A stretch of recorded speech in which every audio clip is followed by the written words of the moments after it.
नमस्कार मंडळी, सर्वांना जय महाराष्ट्र। प्रथमतः आज आम्ही चाललेलो आहे महादेवाच्या डोंगरावर। भाग 1 मध्ये तुम्हाला दाखवतो महादेवाचा डोंगर। दरवर्षीप्रमाणे आम्ही याही वर्षी महादेवाच्या डोंगरावर जात आहोत। तत्पूर्वी आमच्या गावात हनुमंतरायाचं मंदिर आहे, तिथे आम्ही सर्वजण जमा होतो आणि मग हनुमंतरायाची आरती केल्यानंतर महादेवाच्या डोंगराकडे प्रस्थान करतो। तर चला हनुमान मंदिर सुरबाच्या वाडी येथे आरतीसाठी।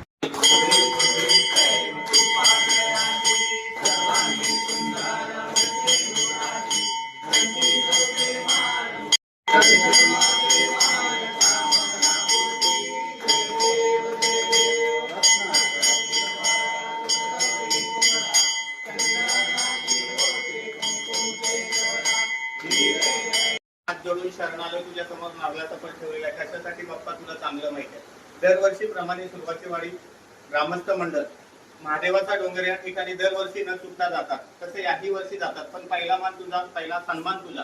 त्यामुळे तुझं नामस्मरण करून तुझ्या महादेवाच्या डोंगरावर दर्शन घेण्यासाठी आनंदात जातात। तसं कायमचं जाऊ दे, त्यांना एका छपराखाली येऊ दे, तुझ्या पायाशी येऊ दे आणि सर्वांना चांगली बुद्धी दे। बाप्पा जाण्यापूर्वी हा तुला नारळाचा फल देतोय, तो मान्य करून घे।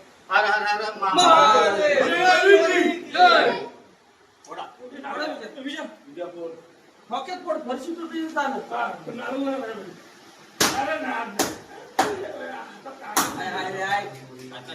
आम्ही दर्शन घेण्यासाठी निघाल्यानंतर आदरणीय विष्णू बाबा यांनी आम्हाला जेजुरीवरून आणलेला भंडारा सर्वांना लावलेला आहे सुखरूप जाण्यासाठी। निघालेलो आहे आज सुरबाची वाडीतील सर्व तरुण मित्रमंडळ महादेवाच्या डोंगरावर दर्शन घेण्यासाठी हे आलेले आहेत। पुण्यातून खास। यांचं नाव काय आहे, जरा आपली ओळख करून द्या। आराध्य जाधव, कुठे आहेत? आकाश शिर्के, मित्र रमेश उतेकर, खास पुण्यातून आलेले आहेत महादेवाचं दर्शन घेण्यासाठी, महादेवाच्या डोंगरावर जाण्यासाठी। हर हर महादेव। जय शंभू।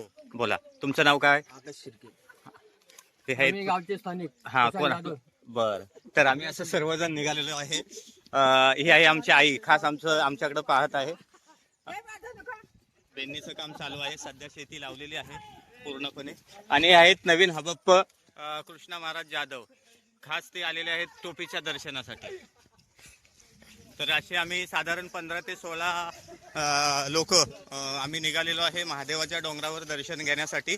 तर चला आम्ही तुम्हाला दाखवतो महादेवाचं जागृत देवस्थान टोपी। सन्माननीय सदस्य खास हे पुण्यावरून आपल्या ट्रिपसाठी आलेले आहेत, 5 दिवसाचा खाडा करून। तर अशा पद्धतीने आम्ही सर्वजण निघालेलो आहे महादेवाच्या डोंगरावरती। पहिली ह्या साईडला शेती असायची, सर्वजण शेती करायचे। आता बलिराम जाधव काहीतरी बोलत